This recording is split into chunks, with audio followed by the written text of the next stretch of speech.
Welcome to Crisis and Perception, where we examine the systems shaping our world one book at a time. Today we're doing a deep dive into the incredibly complex and often deliberately obscure world of European politics and finance. And our guide for this is a really explosive first-person account from the former Greek finance minister, Yanis Varoufakis. The book is Adults in the Room. And the fundamental question we're tackling here, it's a systemic one, and it goes so far beyond just the Greek crisis in 2015. Yeah. It's really this. Can a democratic mandate, the will of the people, actually survive? Can it function inside these massive supranational financial systems that operate way beyond any kind of traditional public or parliamentary accountability? Exactly. And this isn't just some theoretical debate for academics. I mean, this matters right now because the most critical decisions about your country's budget, about debt, about welfare, that's all economic governance, right? And it's increasingly being handled by these incredibly powerful technocrat institutions. We're talking about the Eurogroup, the European Central Bank, the ECB, and the IMF. And these bodies, they're often set up, intentionally, to be insulated from the direct scrutiny of voters. Precisely. So for this whole deep dive, we're going to be focusing very consciously on the institutional design, on the dynamics of system power. We're using the events of 2015 as a kind of, a meticulously documented case study. And we are intentionally moving past the personal politics, past any idea of heroism or partisan blame.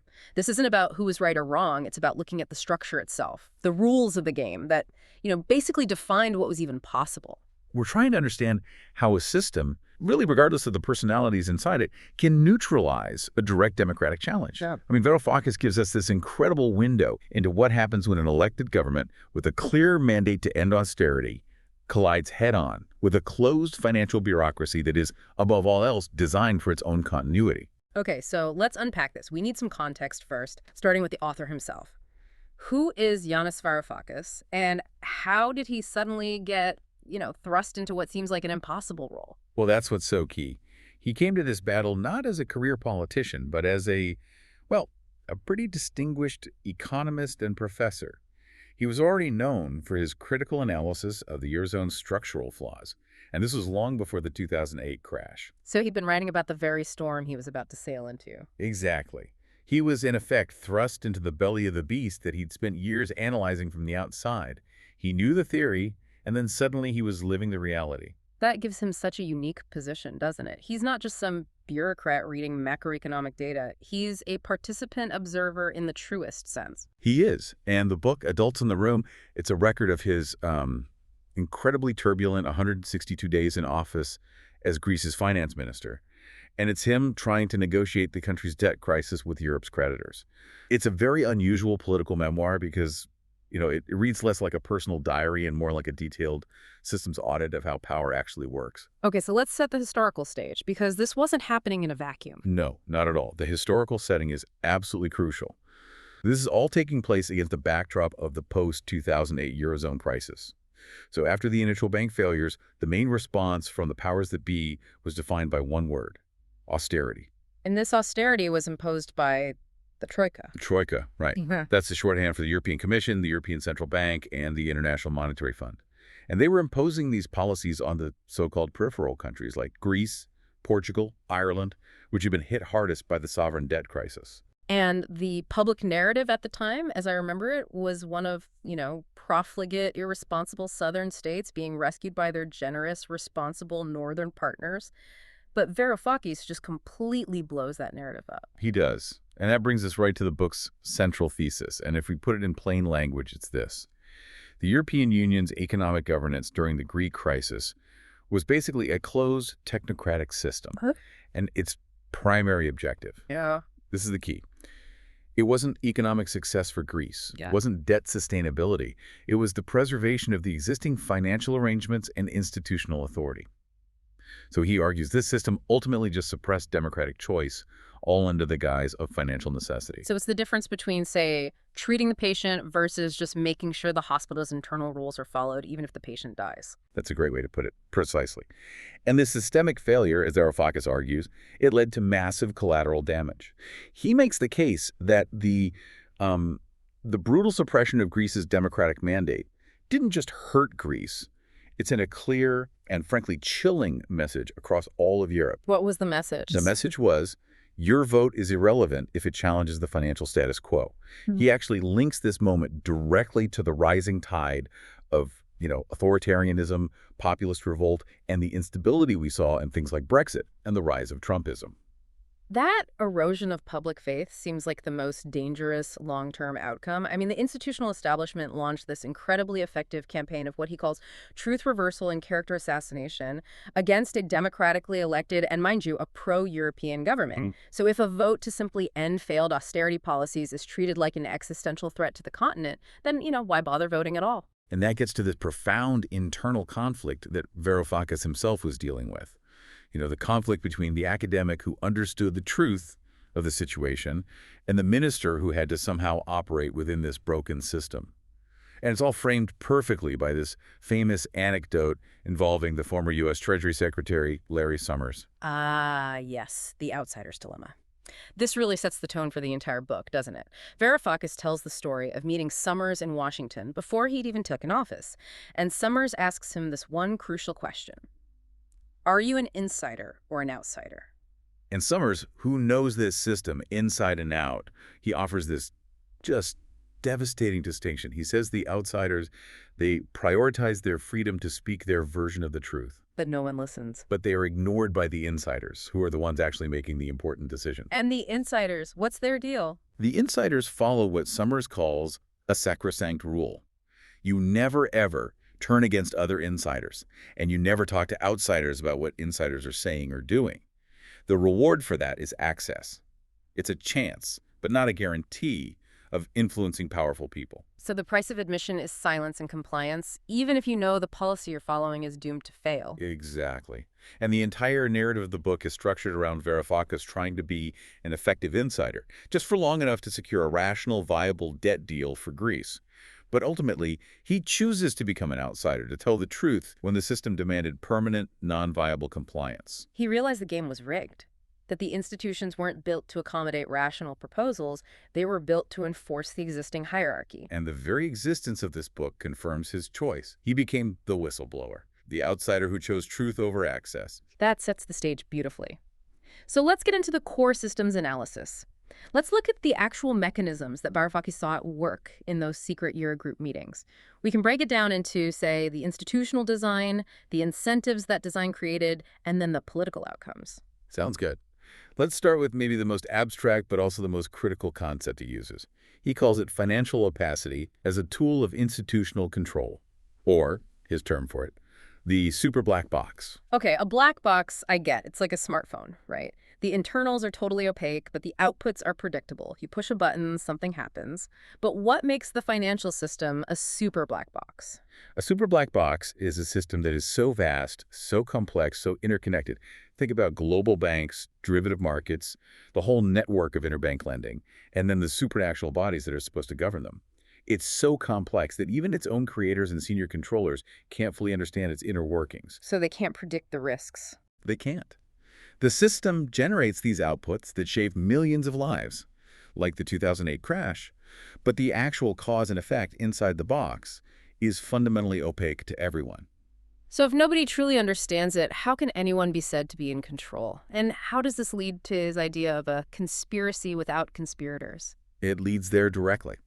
Because the opacity means that the misfortune the system generates, it's not the result of some, cunning men plotting in a smoke-filled room. It's what you'd call an emergent property of the network itself. The institutional design is built on layers of complexity, on exclusion, and on a very tightly controlled flow of information. The rules aren't written down in one place, they're just encoded in how the actors behave. So the lack of transparency is the feature, not a bug. It's what shields the network from any real external critique or reform. Exactly. And that's what drives the incentive structure. Since no single person can possibly comprehend the whole system, power comes from having access to small, crucial, privileged pieces of information. So insiders follow that rule from Larry Summers because sharing information internally makes them more relevant. It's like a currency. It is. Imagine a senior regulator or a banker discovers some critical flaw that's going to cause a disaster. They face a dilemma. Do they leak it and become a whistleblower and then become totally irrelevant to the system forever? Or do they use that sensitive information to trade with another insider, which cements their position inside the network. So the incentive is always to maintain the network and its secrecy, not necessarily to pursue successful or rational policy. Policy failure is acceptable. Systemic transparency is not. And the political outcome of that is just profound. This network, it evolves organically. It's guided by this kind of super intentional self-preservation drive that no single person can control. Not the CEO of a major bank, not the president of the European Commission. It generates these self-reinforcing power structures that resist any external democratic pressure. And that, Varoufakis argues, leads to continental-scale misfortune. Even though the individual actors inside might be perfectly well-intentioned people, it becomes a systemic tragedy. That's a powerful shift, isn't it? Moving from analyzing personal malice, blaming individuals, to analyzing a systemic tragedy. It suggests the players themselves are trapped by the very architecture they're supposed to be managing. Absolutely. And now we can move from that abstract idea of the super black box down to the most specific, decisive center of power that Varoufakis dealt with, the Eurogroup. This is where the structural design gets, well, particularly strange. Right, he makes a huge point of this. The Eurogroup is constantly described as the body making Europe's most vital financial decisions, but it has no legal standing in any EU treaties. None. It's an informal, ad hoc body, yet it holds life and death power over sovereign nations. And it convenes in secret, with no formal records or minutes being published. So how does that informality, that institutional design, give it so much power? You'd think the opposite would be true. Well, the institutional design, it's very informality. That's the key. It shields all its decisions from parliamentary and democratic accountability. It prevents the kind of scrutiny a formal EU body would have to face. Varoufakis describes the meetings as rituals. The elected ministers, the supposed decision-makers, they would receive no substantial pre-briefings. Their documents were often only given to them when they were already in the room. So they were coming in completely cold. Coming in cold, while the real power was with the permanent, unelected representatives of the three institutions, the Commission, the IMF, the ECB, and especially the Eurogroup Working Group, or EWG, which prepares the meetings. These technocrats, they presented their views first. They set the tone and the terms of the debate before the elected officials even got a chance to speak. So that structure formalizes the authority of the unelected technocrats over the elected ministers. It's a complete inversion of democratic accountability. It is. The incentive structure for the technocrats, people like Thomas Weiser, who chaired the EWG, was to maintain this procedural control. The structure ensures that the minister's role is basically just to approve and legitimize decisions that have already been taken behind the scenes.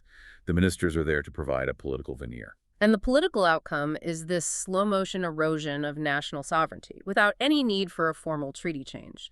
The system forces elected ministers to just rubber stamp policies dictated by unelected officials. It creates this huge sense of distance and confusion between where decisions are made and where democratic input is supposed to happen. And this systemic design, it was already well in place when Varoufakis arrived, but he traces its origins back to the very first bailout. And this brings us to the strategy that sustained the previous 5 years of the crisis. Extend and pretend as a systemic strategy, not a policy failure. This is a really harsh but central point of the book. Varoufakis insists that the 2010 rescue loan for Greece wasn't about saving Greece at all. He calls it the world's greatest bankruptcy cover-up. And the evidence he points to is pretty staggering.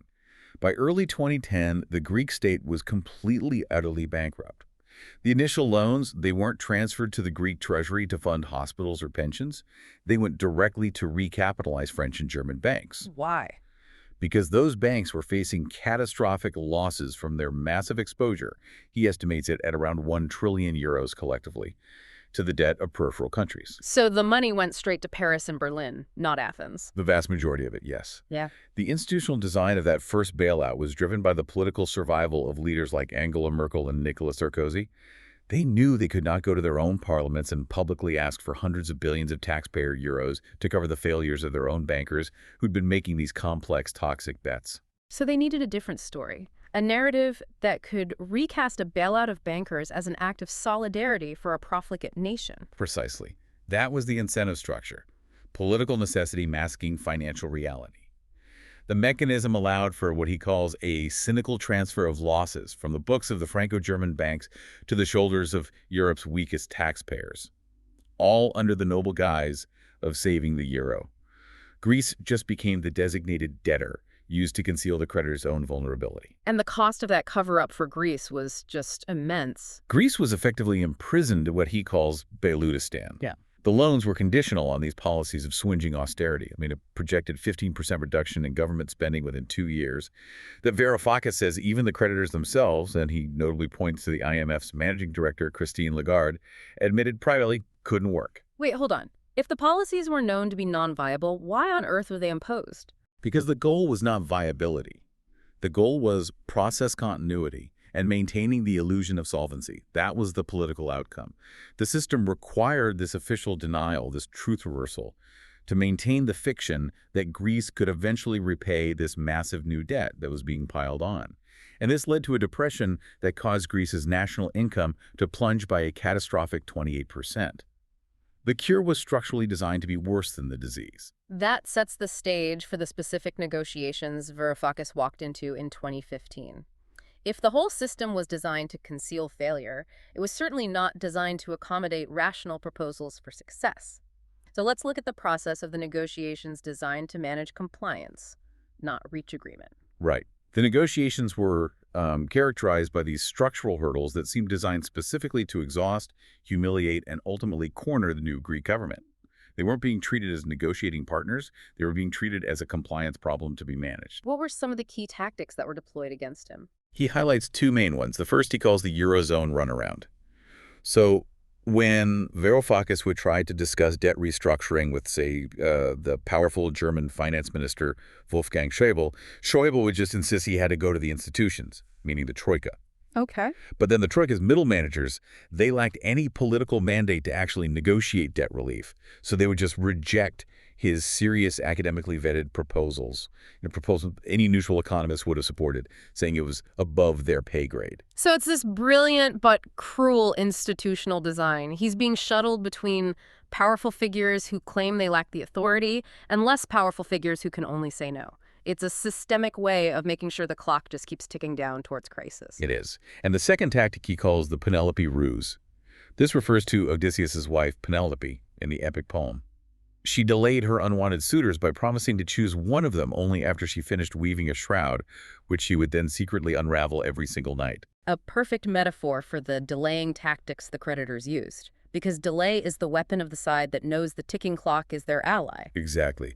The Troika would receive Varoufakis' proposals, for example, a very common and rational idea, to link debt repayment to Greek GDP growth. And they would give them what he calls the Swedish national anthem treatment. Which means? Just blank stares, silence, and then immediately moving to the next agenda item as if the Greek presentation had never even happened. They used deliberate foot-dragging on paperwork, on mandates, on meeting schedules. They were literally weaving and unweaving the shroud of negotiations every night to run out the clock. The incentive structure for the creditors seems so clear then. It was about maintaining institutional authority and, critically, avoiding setting a precedent. If Greece got a viable deal, what message does that send to Italy or Spain or Portugal? Right. Economic logic or proposals for mutual benefit, they were completely irrelevant compared to preserving the hierarchy. So the political outcome was always going to be an ultimatum. The default stance was you either agree to the existing non-viable program. The program is the program, as he quotes them, which echoes Henry Ford's famous line that you can have the Model T in any color as long as it's black, or you face a complete crash out of the Eurozone. And that brings us to the moment where the technocratic system moved beyond just delay and directly activated its financial siege weapon. This is the use of crisis to override democratic outcomes. Right. When the Syriza government was elected with that incredibly clear mandate to end austerity, the Eurogroup and the ECB, they didn't hesitate, did they? They activated measures almost immediately to trigger a liquidity crisis, using the financial system itself as a political bludgeon. They did. And the specific mechanism the ECB used, this is where the technical details become political dynamite. Explain it for us. The mechanism was the withdrawal of the junk collateral waiver for Greek banks. This was related to something called Emergency Liquidity Assistance, or ELA. ELA is basically the lifeline that banks use when they can't get money from traditional markets. It's administered by the National Central Bank, but it's ultimately controlled by the ECB's governing council. And normally, for a bank to get this assistance, it has to put up some kind of collateral, some valuable asset. Correct. But after the crisis, Greek state bonds had been downgraded to junk status. So to keep Greek banks from collapsing, the ECB had issued a waiver, which allowed those junk bonds to still be used as collateral to get these ELA funds. Okay. On February 4th, 2015, almost immediately after the series of victory, the ECB withdrew that waiver. A technical decision, but the timing feels anything but. It was the financial equivalent of pulling the plug on the life support machine. By withdrawing the waiver, the ECB instantly forced the Greek central bank to provide billions in ELA funding at much higher punitive interest rates. And at the same time, it created profound fear among depositors. This one single technical action caused a massive, accelerating bank run.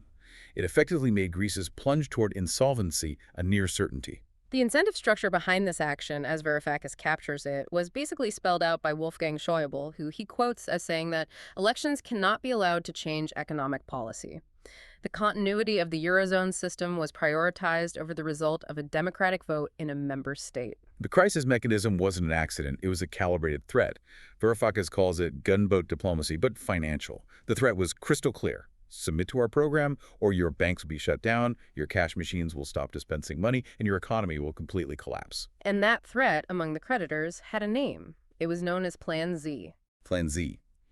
The system used its ultimate power, its control over liquidity, to extract compliance. This threat forced the Greek government into a horrible Sophie's choice trade-off. It made the Greek people choose between their own democratic mandate and total financial stability. It's the most potent form of coercion because it directly threatens the immediate survival of the population. And the final insult, as you mentioned before, It's crucial. You have to understand that everyone involved, even the most powerful people, they are all operating within these structural constraints dictated by the institutional design. Their personal intentions often conflicted with the roles they were mandated to play. Okay, so let's start with the big ones. The national governments, primarily France and Germany, and the constraint of their own domestic politics. Their incentive was, overwhelmingly driven by the immediate need to conceal the losses coming from their banks. That nearly €1 trillion stake we talked about, and crucially, to maintain political capital at home. Merkel, for instance, she operated under the very hard constraint of the German parliament, the Bundestag. She couldn't go back and admit they were bailing out bankers again. She couldn't.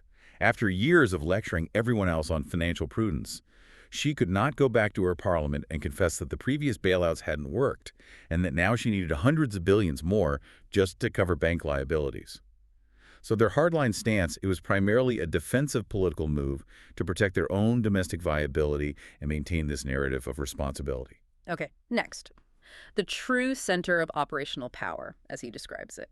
The Eurogroup Working Group, EWG, chaired by a man named Thomas Weiser, who Varoufakis calls the most powerful man in Brussels. The EWG is that technical, informal center. Weiser is presented as the real power broker because he controlled the flow of information, the document, the agenda, and this is critical, the summary of the meetings that the finance ministers were then forced to approve. He wasn't elected by anyone, yet he was dictating the procedural reality of the entire Eurozone. So what was his incentive? His incentive was to maintain compliance and manage that runaround. His personal power came from keeping the system opaque and making sure it functioned smoothly according to its predetermined anti-democratic rules. He wasn't incentivized to solve the Greek crisis economically. He was incentivized to manage the Greek government politically. All right, moving to the European Central Bank, ECB, led by Mario Draghi and Benoit Cœuré, officially apolitical, but holding the most devastating political lever of all. The ECB held two critical tools. First, that ELA liquidity news we just discussed. Yeah. But second, they held what he calls the Achilles heel, the Securities Markets Program, or SMP, bonds. These were Greece bonds that the ECB had bought from banks at a previous crisis. And why were those specific bonds so politically explosive? Because of legal risk, primarily from Germany.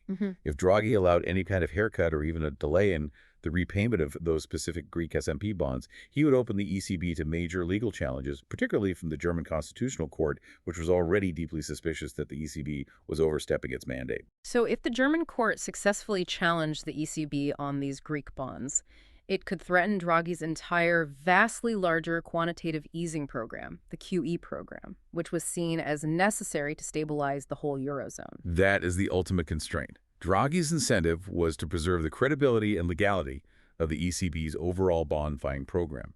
He had to be completely rigid on those few billion of Greek debt because not doing so risked the collapse of the QE program, which back in 2015 was seen as the only thing holding the entire euro together. So his actions, they weren't really about Greece. They were about defending the institutional integrity of the ECB against the German legal system. And what about the IMF, with Christine Lagarde and Paul Thompson? They seem to be the most internally conflicted actors in the whole story. They really were. They were sort of dragged into Balutistan initially by European pressure, but their own experts knew the debt was unsustainable. Varoufakis confirms that the IMF ran the numbers and completely agreed that Greece needed significant debt relief to survive. The IMF's own internal economic analysis was actually aligned with the Greek position. So why did they continue to enforce policies they knew were destined to fail? Institutional continuity and partnership pressure. The incentive for Lagarde and Thompson was to prioritize the IMF's institutional relationship with its most powerful members, the European states, over its own economic viability studies. They were just stuck. They knew the program was doomed, but they were bound by the need to maintain the facade of the Troika's unity. And finally, the national finance ministers like Schäuble. We mentioned his domestic constraints, but what about his personal approach? He seems like a key figure. Varoufakis depicts Schäuble as this highly intelligent, if incredibly rigid individual who saw the whole negotiation as fundamentally political and existential, not economic. Schäuble was actually clear in private that he thought Greece needed to leave the Eurozone to have a chance of recovery, but he couldn't say that publicly because of the immediate instability it would cause. And his primary constraint was not having to go back to the Bundestag and confess that previous plans had failed. Yes. For Schäuble, democracy was really just a complication in the management of this vast supranational financial architecture. He felt the system demanded rigidity above all else in order to survive. So when you map all these actors and their constraints, the system's overall incentives really just coalesce into a few key things. Preserve the Eurozone structure at all costs, avoid legal challenges, maintain creditor confidence, and ensure institutional continuity. And these incentives were then upheld by a very controlled set of narratives that were deployed through the media and public statements. The establishment cast Varoufakis as irresponsible, a gambler, an amateur for refusing to sign on to a non-viable deal. This was the narrative of responsibility and realism. And the mantra that was repeated constantly, there is no alternative, the program is the program. And then the final dig, the one that gives the book its title, Lagarde's famous moment of exasperation where she said they needed adults in the room, the implication being that the democratically elected Syriza government were behaving like children who needed to be supervised by mature, sensible technocrats. Let's turn to what might be the most fascinating piece of the analysis. How does a system like this persist, even when it's generating visible failure? We need to look at the feedback loops that perpetuated the crisis. The primary negative feedback loop was self-reinforcing.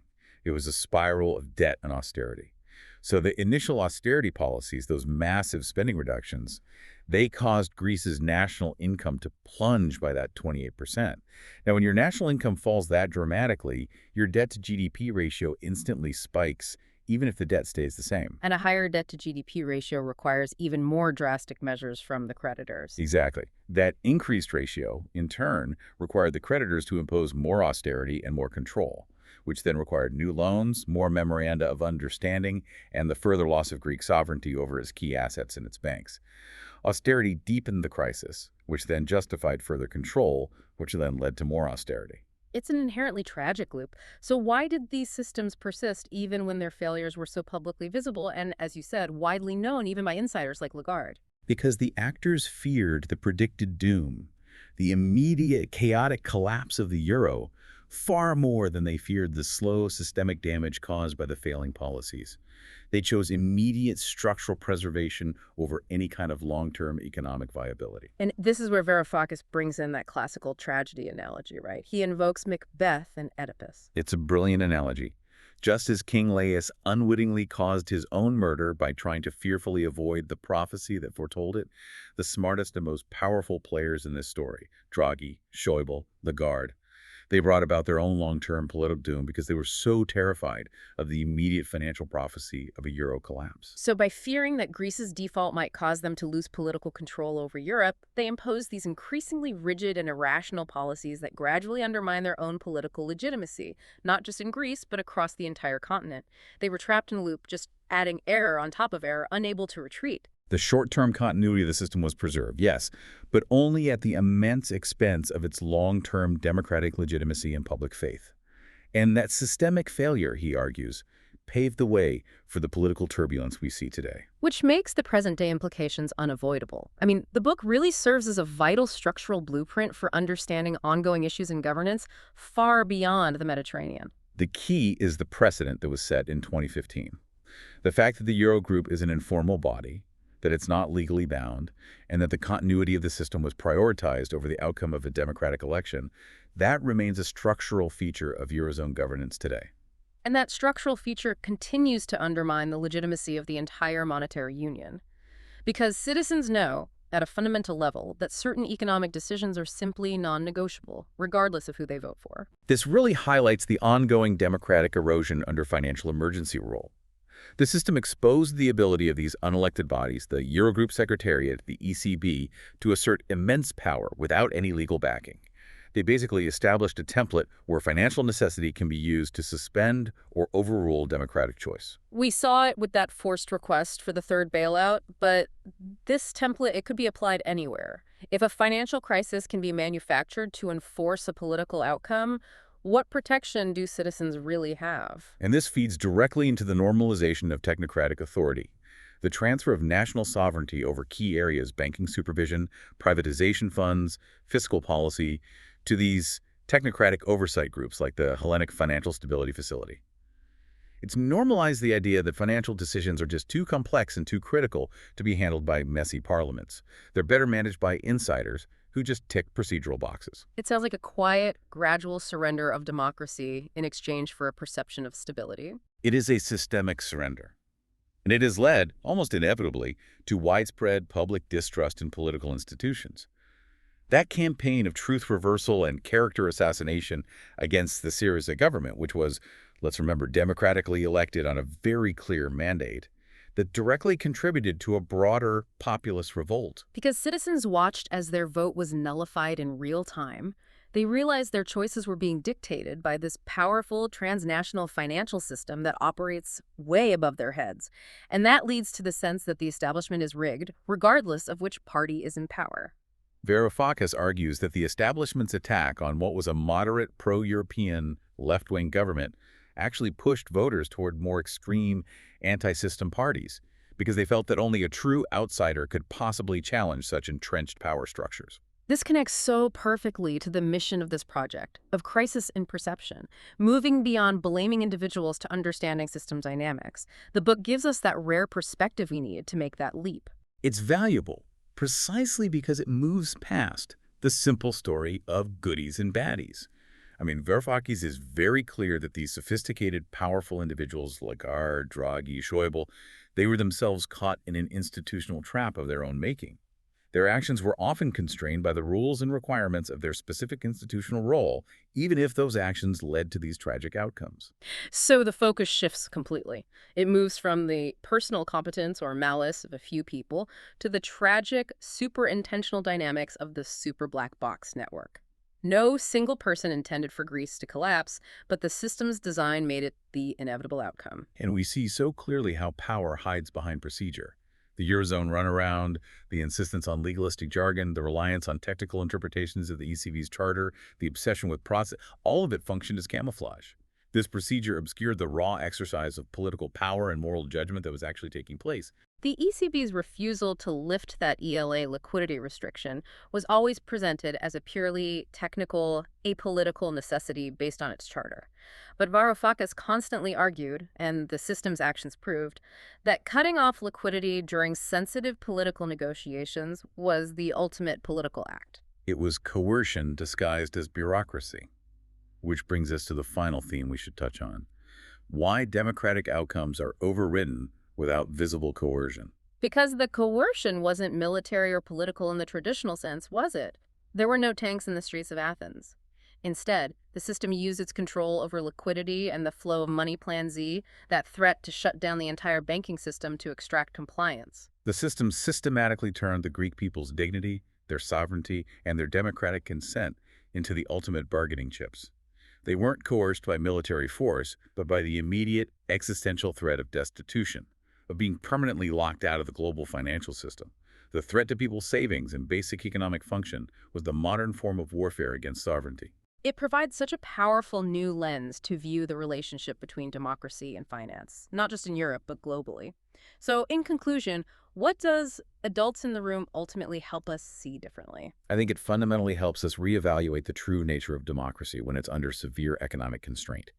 It illustrates that power thrives without accountability in these informal technocratic bodies like the Eurogroup, and it shows that transparency and economic logic are often completely irrelevant when institutional continuity is the single non-negotiable goal. And the final tragic irony, as Varoufakis notes, is that by forcing Greece to submit to a non-viable agreement in 2015 just to save the system in the short term, the establishment actually sowed the seeds of the system's ongoing crisis of legitimacy.